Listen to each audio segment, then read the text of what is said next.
Masyarakat sekitar tahu bahwa dia bukan muslim gitu kan, dari KTP-nya gitu. Tapi ketika menjelang azalnya, Allah suka dengan orang itu. Akhirnya ajarkan syahadat oleh malaikat, muslim dia. Kita nggak tahu bahwa dia muslim. Nah, itu yang susah. Allah itu seenaknya sendiri. Karena apa yang dilakukan oleh Allah tidak ada yang nanya. Kalau yang dilakukan oleh kita akan dimintai tanggung jawab. Itu Pak. Itu yang tadi saya sebut. Ketika penduduk sekitar mengatakan dia tidak beriman, tapi ketika Allah suka. Tapi orang seperti itu pasti punya amalan yang istimewa, yang Allah membuat suka. Sama dengan orang sudah selamat dari sirat. Sudah selamat dari sirat nih, tinggal masuk ke surga. Tapi banyak masalah dengan orang lain yang belum beres. Akhirnya ditagih kan sama orang sekitar. Jadilah muflis. Tekor kan, amal baiknya sudah diambilin semua, tapi masih ada kaitan orang yang masih belum beres dengan dia. Akhirnya dosanya dia ditumpahkan ke dirinya.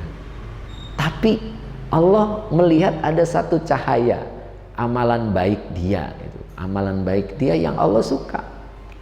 Nah itu yang menolong, itu yang disebut magfirah. Magfirah itu diminta di sini, tapi khasiatnya di sana. Itu yang disebut magfirah. Ada satu amalan yang Allah suka. Ya, misalkan kita keseharian kita tanpa sengaja kalau lewat ada sampah ambil. Setiap dia ngelihat ada sampah ambil. Ternyata itu jadi amalan istimewa. Bisa jadi, Pak. Yang orang lain tidak bisa gitu ya. Atau kita memang ikhlas apa gitu. Itu yang disebut amalan istimewa yang akan menolong. Makanya kalau bisa gitu, kita punya amalan rutin yang mudah-mudahan bisa dijadikan andalan untuk datangnya magfirah Allah. Nah gitu Pak ya. Jadi hukum syariatnya dia tidak muslim Pak. Dan orang tidak tahu bahwa dia muslim atau tidak, makanya dikafaninya dimakamkannya bukan secara syariat Islam, tapi Allah menilainya muslim.